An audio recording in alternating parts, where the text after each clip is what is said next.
Assalom. Kitap o'qishman beriga hoş geldiniz. Hazır Halide İsrail'nin Keşmiş namlıq romanını anlatışını davamlaştırırız.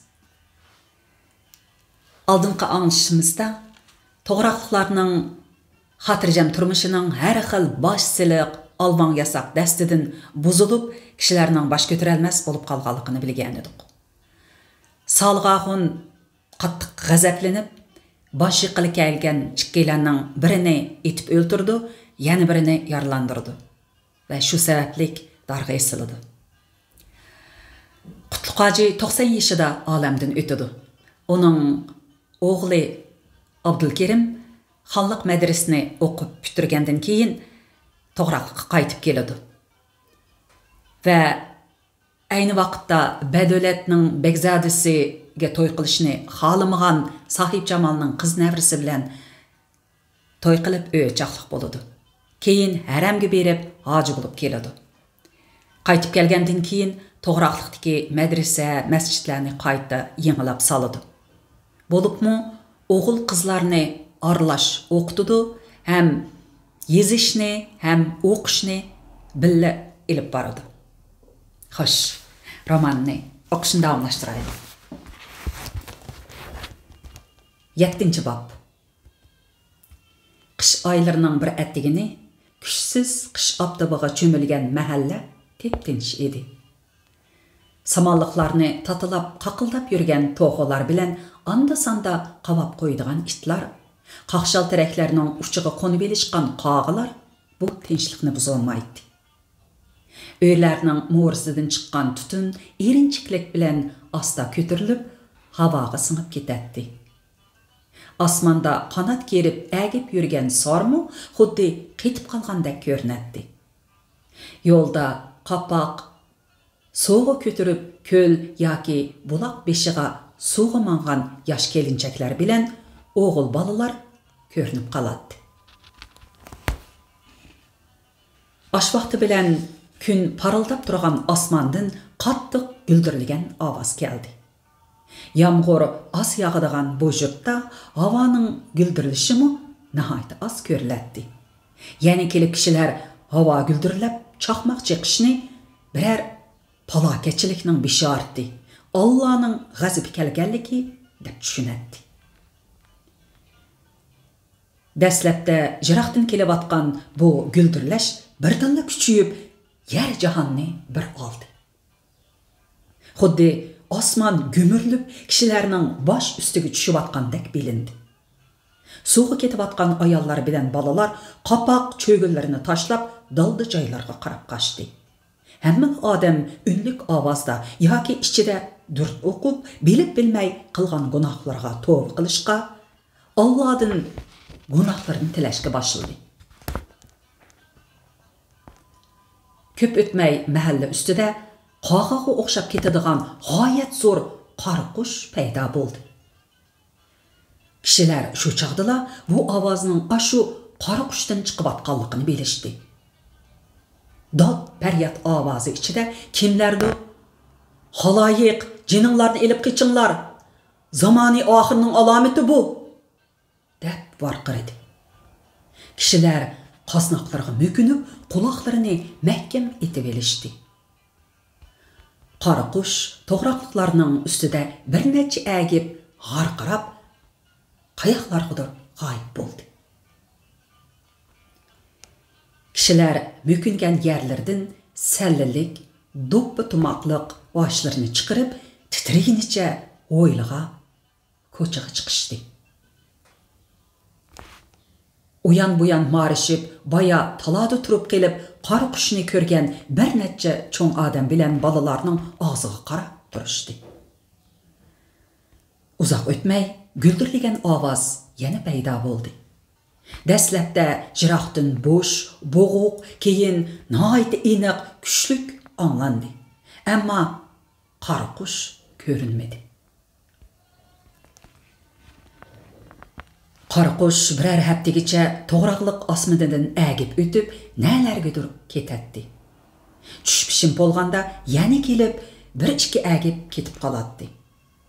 Salih Babkarning o'g'li bilan Temirchining o'g'li o'g'zida turib, ko'zitib, qara qushning tömürdən yasalğanlığını, baş tərəfində tünglikdək bir yer barlığını, onundan qulaqçı kiygan uzun burutluq bir kişinin beşi chiqib turdiganligini so'zlab yurishdi. Abdukerim Qara Hacı masjidda o'zining safarda ko'rgan bilganlarini, paranglarning aeroplan yasab havoda uchayotganligini, paraxot yasab cho'nquri dengiz okeanlarda uzayotganligini, avtomobil poyezdlarning soatiga qancha chaqirim yo'l bosadiganligini, Telegram deydigan bir asbab orqali dunyoning u chetida yuz bergan ishni shu soatda yana bir chetiga yetkazgili bo'ladiganligini so'zlab, aeroplan degani mushu dedi. İlgari uning deganlarini cho'chak anglagandek anglab, ancha ishinib ketmagan odamlar endi o'z ko'zi bilan ko'rib, uning so'zlariga boshqadan qiziqib qelishdi. Allah Taoloning karomatiga bandining aqli yetmaydi deyishib, shuncha ig'ir to'mirning osmonda qandoq uchalaydiganligini uzoqdan uzoq mulohiza, talash tartish qilishdi. Kimdir biri cho'chaklardagidek bir quliqini burissa uchadigan, bir quliqini burissa tushadigan yog'och otning gapini qilib, Ro'zaxon To'mirchi bilan yog'ochchi Yusufxonni Tömür qush yoki yog'och otga o'xshash bir narsa yasab beqishga da'vat qilib edi. O'ltirganlar faraqlab kulishib ketishdi. Shu parang bo'lgan kunning ertasi kishilar Tömür qushning kasal tekkandek irg'onlab qumliqning o'ttirsiga qarab tushib ketayotganligini ko'rdi. U tushib ketgan yerdan osmon balak istutak ko'tarildi. Mahalladagilar ot eshak to'gilarga minib, piyodalar to'p-to'p bo'lishib, is ko'tarilgan yerga qarab aqdi. Tömür qush kuyib, texmi qardab ketgan. Tumshiq tarafi qumga ko'milgan holda quyruqidan is chiqarib yotdi.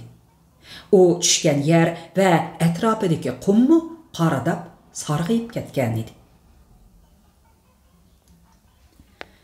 Kishilar dastlabda jiroqda qarab turdi. Keyin asta-asta yiqilishib, u yer bu yerni tutib, silab, to'lg'ab beqishdi. Ba'zilar asqetib qolar deb qo'liga chiqqidek to'mir tasaklarni elib olishdi. Ro'zaxon To'mirchi bir ko'zini qisib olib, uning atrofida uzoq cho'rgiladi. Har qancha cho'rgilabmi, umrida ketman bilan o'tug'ishdan boshqa narsa yasab boqmagan bu To'mirchi Tömür qushning qandoq uchadiganligini bilolmay, ha deb beshini chayqatdi. Bir dehqon: "Hayvisi bek cho'ng bo'lgan bilan, bu-mu tayinliqkan. Uyan bu yoqqa necha aylanib qo'yibda qumga petib yetibdi mana" dedi. Allohning jazosi bu. Mo'min musulmonlarning beshida uchib, ko'ranglab ketganiga g'azib kelgan gap. Alloh jojisini bersa, mushundaq berdi. Allah ulug', xolisa to'mirga, toshqa jon berib osmonda uchirdi. Xolisa mana mushundaq xoni vayron qiladi. Kishilar bu ishdan ana shundaq xulos chiqarishdi. Bir necha kundan keyin shahardan amaldorlar bilan askarlar kelib, tushib ketgan aeroplanning atrofida cho'rgilab, u yer bu yerni oqtirib, daftarga nimalarnidir xatlab uzoq avara bo'lishdi. Ular bilan birga kelgan tilmoshning aytishicha, bu Urusning aeroplanimiş. Ichidagi ushquchi bozor atrofidagi qumliqdan tepilibdi. Yarador ekan. Askarlar aeroplanning bir qismini chuvib, to'giga besib elib ketdi. Qolgan parch-purat to'mir askarlarni to'g'roqlikdagi kishilar akilib, o'yinlarga tashlab qo'ydi. Kishilar Urusning to'miridan yasalgan katman bilan o'tug'ishning bisi oson qayrilib ketmaydi ekan, deyishib yurdi. Yog'ochchi Yusufxon balalarga yog'ochdan to'mir qush yasab berdi. U to'g'roqliklar ko'rgan aeroplanga qaraganda texmi bakrak qushga o'xshaydi. Tumshiqi ko'zlari bor edi. Kerilib turadigan qonitimi quşning qantiga o'xshaydi. Faqatla dumbisidagi qush uvusiga o'xshaydigan yumaloq o'ymanda do'ppi kiygan bir o'g'il bola o'ltirib qo'yilgan edi. O'ltirg'izib qo'yilgan edi. Balalar do'ramchiq keladi. Shuningdan keyin mahalladagi har bir balaning qo'lida degidek birdan to'mir qushi paydo bo'ldi.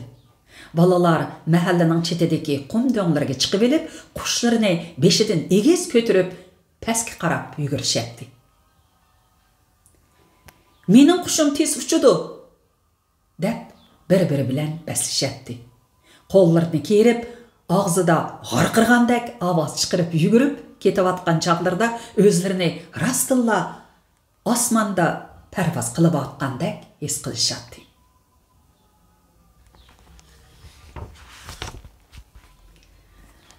Anlavatqınınız Halida İsrail'nin Keşmiş namlı romanı. Kitap o'qish munbiri tarqatdi. 8. bab. Keyingi yildan tortib to'g'roqliqda apandilar paydo bo'lib qoldi. Mollalar ularni jadid dahriylar deyishadi. Dehqonlar ularning o'zlariga o'xshash uzun chapan kiymaydiganligiga qarab, ularni kalt chapan apandilar, kalt quyruqlar deyishadi. Apandilar Abdukerim Qarhojining uyiga tushib, yurt cho'nglari bilan boylarni yig'ib, qandaqdir yangi maktab etishning maslahatini qilishadi. Ba'zi odamlar yangi maktabda kofirlarning narslarini o'rgatadi ekan, qiz o'g'il aralash o'qiydi ekan. Hey musulmonlar, biz u dahriylarning yurtimizda maktab ichib, bolalarimizni dindan chiqarishiga qarab tursak bo'lamdi? deb dehqonlarni apandilarga qarshi turishga, ularni ko'rgan yerda urib, hatto o'ltirib etishga pushkurtatdi.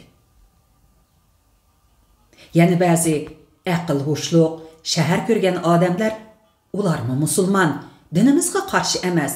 Ular bizdek qarto'rik odamlarni va bolalarimizni o'qitib, savodlik qilamiz deb chepib yurdi. Bolalarimiz o'qish, yezishni, hisobni o'rganib olsa, ko'zi ichilsa, yomon bo'lamdi. Insof bilanrak gap qilinglar deb ularga radiya berdi. Bir mezgillik talash tortish va tayyorlikdan keyin madrasaning yeniga yenidan 2 eg'iz sinf selinib, yangi maktab qurildi. Aslida bir sinfda qiz bolalarni o'qitish planlangan bo'lsa-mu, dehqonlar qizlarini yangi maktabga berishni xohlamadi. Ancha-muncha qo'l ilkida bor kishilar o'g'il bolalarini yangi maktabga bermaydi. Faqat bolalarni o'qita olmaydigan ba'zi nomrod kishilarla ishkilangan, oldi-keyniga qarashgan holda bolalarini yangi maktabga akilib, shahardan kelgan muallimga topshiradi. Muallim mashrang seriq chapan, kona bodam do'ppi kiyib yuradigan, kulibli turadigan yigit edi. U qozonning qarisi bilan bo'yalgan doskaga harflarni chiroyli yezib, bolalarga o'qishni o'rgatadi. Orqadan bolalarni bir-biridan chaqirib, doskaga yozdiradi. 2 soatlik dars hisob edi. O savarchanlik bilan bolalarga sonlarni to'nish, yezishni o'rgatadi.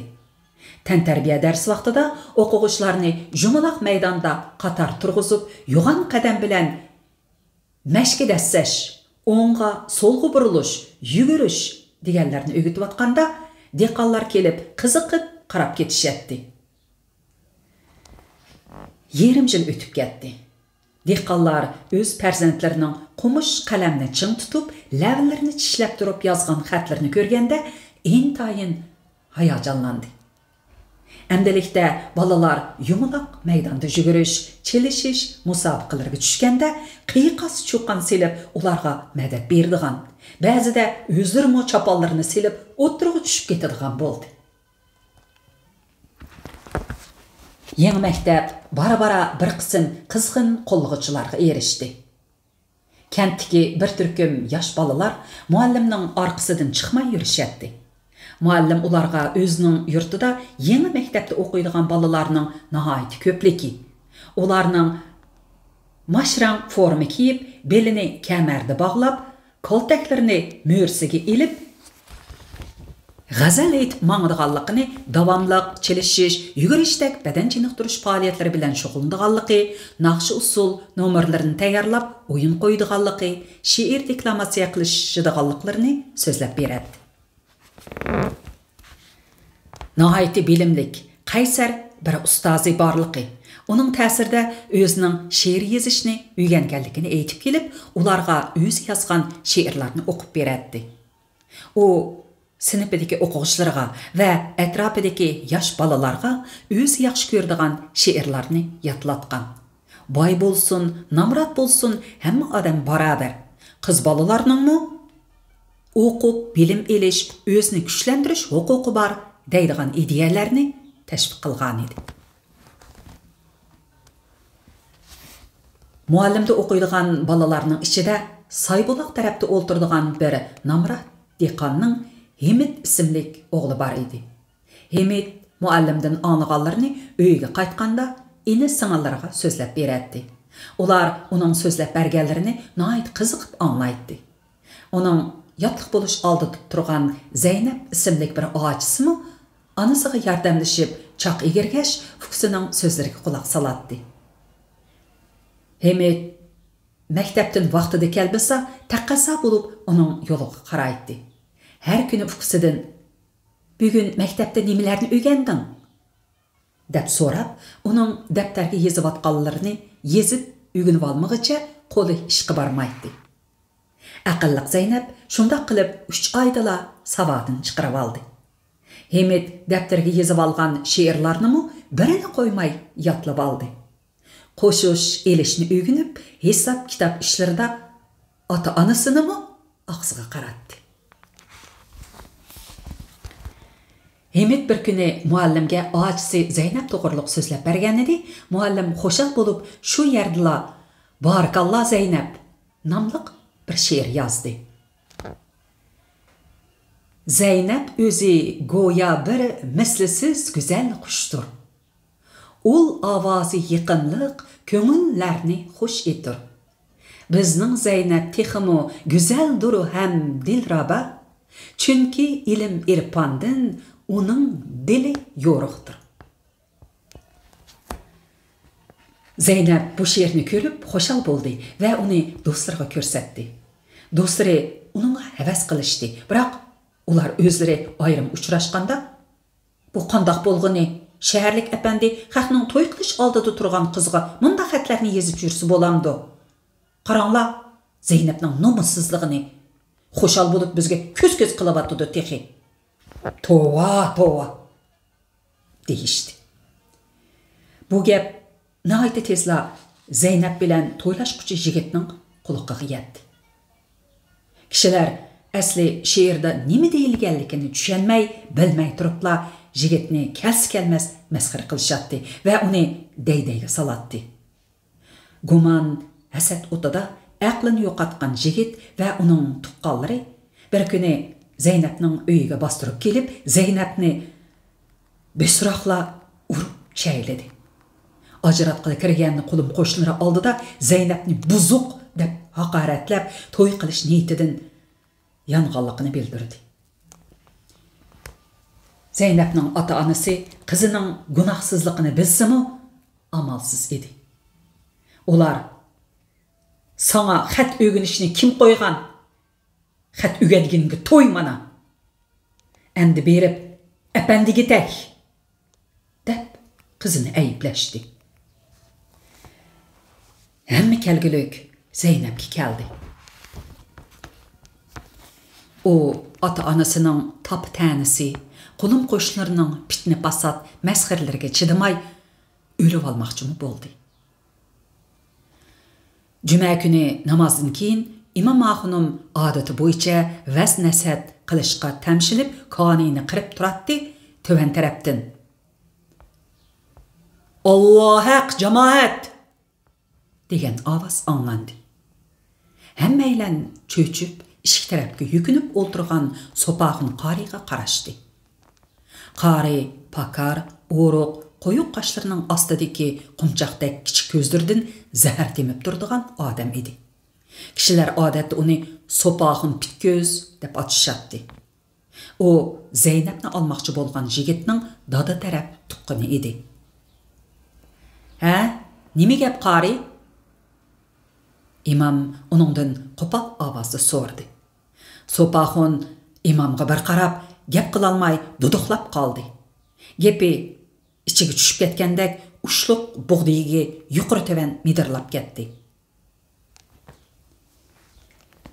"Nima gap zodi? Tillarni chaynamay gap qilmamlar.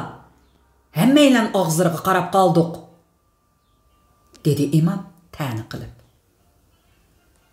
Sopaxun birdilla ovozni ko'tarib, "İmam axunum, xotin kishi nashayan ishlar bilan mashg'ul bo'lsa, shariat bo'yicha qanday jazo loyiq keldi?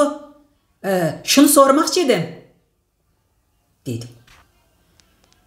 Imam birdilla o'sharlashdi. Sopaxunning nima demoqchi ekanligini pamlab, "Pokit guvohchilar to'liq bo'lsa, chalma-kesak qilib o'ldirishga loyiqdir. Pokit guvohchilari bormi?" dedi. Sopaxun qo'yin yanchug'idan purilishib ketgan bir varaq saman qog'ozni chiqardi. Uni avaylab tuzlab, ikki qo'llab imom axunimga sundi. Imom axunim qog'ozni ko'zdan yiroq tutib, uningdagi she'rni o'qidi. O'qiyotgan chig'ida soqol bosgan chiroyida shalloq bir kulimsirash paydo bo'ldi.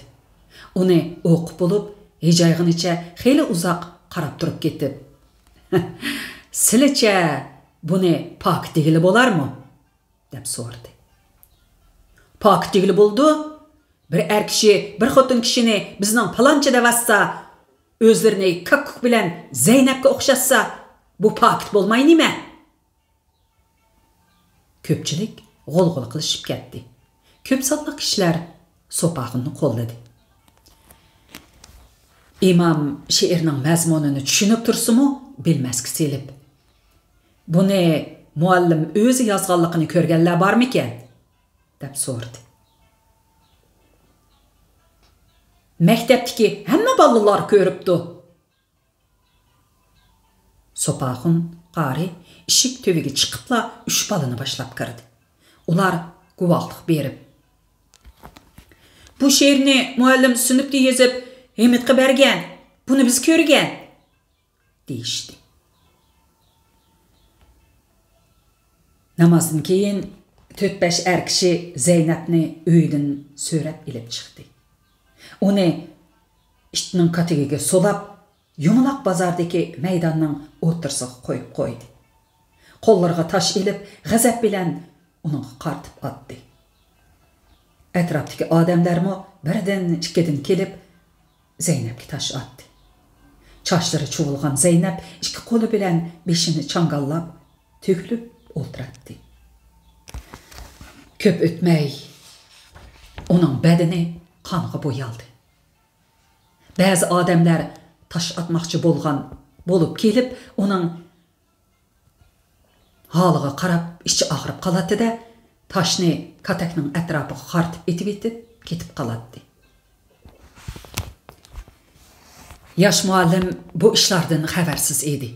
Nemishqidir kishilar uningdan o'zini qochirayotgandek, o'quvchilarmi jimg'urlashib, uning ko'ziga qarashdan qo'rqib yurishgandek qiladi. Abdukerim Qarahoji qandaqdir bir ish bilan Qashqarga ketgan edi. Hemidmi bir haftadan beri maktabga kelmadi. Uning ustiga bugun juma namoziga kelolmagachga, o'zi chiroynimi ko'rib baxmagan Zeynepning o'zining sababidan mundaq balo qazoga uchirganligini bilmay qolgan edi. Kechga yaqin Hemid hozirab hümedab chiroyida qon qolmagan holda yugurib keldi. Uni ko'ribla, "Muallim, ocham o'lib ketadigan bo'ldi. Uni qutuldirib olsizlar", deb yig'lab ketdi. "Qaysi ochang? Hiliqi Zeynep ochangmi? Ochangga nima bo'ldi?" Ular sizlar yozgan she'rni ko'rib, ochamni buzuqchilik qildi deb Çalma kesak qilmoqchi bo'pti. Ocham hozir Yumaloq bozorda. Hamma yeri qol. Himit o'zini tutolmay boqoldab yig'ladi. Muallim uning qo'lidan tortib, Yumaloq bozorga qarab yugurdi. Yumaloq bozorga yig'ilgan odamlar to'g'raqliq tarixida bo'lib baxmagan bu fojiadan gangirab qilishgan edi. Ular Zeynepni aqlay olmasimi, uningga ich og'irtishatdi. 13-14 yoshlarga amdala kirgan, og'zidan ona sutining hidi ketmagan go'dak qiz bolaning buzuq ekanligiga ishonmaydi. Chunki ularningmi Zeynep bilan tang qizlari bor edi. Hey bichora, nima ko'rgulik, nima tortquliq bu? Oh Xudo, bandalaringning ko'ngliga insof, rahim, shafqat ato qilg'aysan. Ularni behuda gumondan, fitna fasoddan xolos qilg'aysan, deb duo qilishadi. Abdukerim qori hoji bo'lgan bo'lsa, bu ishlarni to'sqan bo'ladi. Isit deb pichirlashayotganlarmi bor edi. Faqatla Sopaxun qori boshliq bir necha er kishi bilan ikki vat xotin o'tirdi turib elib, qog'idek qaqildab. Ni ot, ni nomus, dinimizning sha'nini bulg'ab, yurtimizning yuzini to'kib, bu sharmandaga zodi har qanday jazomi oz deyishib kishilarni kushkirtib. Muallim o'qdek yugurib kelgunicha abjaq katakni bir tortibla ikki parcha qilib atganda hamma odam og'zi ichib qarab qoldi. Himit bilan billa hozirab humidab yetib kelgan Bodamxon og'icha Zeynepni yo'ladi. Uni ko'ribla bir muncha odam yuborilib kelib, ba'zilari Zeynepning yuz ko'zidagi qonni surtsa, ba'zilari og'ziga suv temitib, uni o'shiga keltirmoqchi bo'lishadi. Bodamxon og'icha Zeynepning holiga chidamay: "Voy bichora qizim, eskilarning to'kmitiga ketgan qizim, mushtak turib, mush kunni ko'rdingmi qizim?"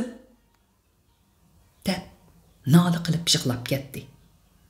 Atrofdagilarga: "Zeynep mening qizim, uningga men ega, kimning yipi bo'lsa, menga qilsin. Hojimi texi hayot, egisi yo'q jahon emas bu", dedi.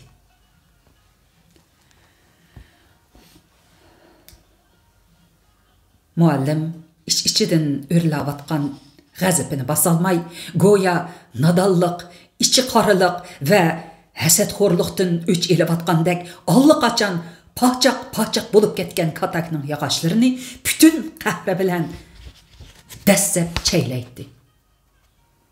Abdukerim qori hoji qaytib keldi. U yuz bergan ishlardan xabar tepib qattiq chechildi. Jamoatga muallimning she'rida hech qanday nashayan ma'no yo'qligini, she'rning yezilish sababini, muallim bilan Zeynepning faqatla yuz ko'rishib baxmaganligini tushuntirib, Sopaxun qorini qattiq aybladi. Imomga xil qattiq tegdi. Hojining oddiy bir koplit g'azalni tushunmagan Sopaxun qorinimi yolg'on qori des bo'lar. Imomoxunnimi nima dermiz endi degan gapi xeyli yillargacha kishilarning og'zidan tushmay yurdi. Shuningdan keyin kishilar Sopaxunni dodisining kasbini qo'shib Sopaxun yamoqchi deb atishadigan bo'ldi. Aslida xat savodi bara birer xotin elishni o'ylab yurgan muallim Zeynep saqaymay turibla uni nikohiga elishni qaror qildi. U uning sat yoki chiroyliligini, egiz yoki pakarligini bilmaydi. U oqsoq cho'loq yoki do'q bo'lsimi, yuzda qo'rqinchli tatqi bo'lsimi mayli deydi. Abdukerim qori hoji bilan Bodamxon og'icha ularga ega bo'lib to'yni qilib qo'ydi. Muallim Zeynepni to'y oqshimida to'liq ko'rdi. U to'g'raqliqning sap havosidan nafaslanib, shifoliq buloq suyini ichib cho'ng bo'lgan haqiqiy to'g'raq parisi edi. Uning husni bilan aql parasti bəslişib turardı. Ular toy qılğandan keyin naiti bəxtlik yaşadı. Aradan 3-4 yıl ötüp yeni məktəb taqılıb qalğanda muallim Zeynep bilen quchaqdaki oğlunu elib yurtiga, ata-anasının aldığı ketdi. O Qashqardagi bir cho'ng boyning o'g'li edi. Xo'sh, bugun mush yergacha o'qib beray, davomini at anglang. Aman bo'ling. Xayr xo'sh.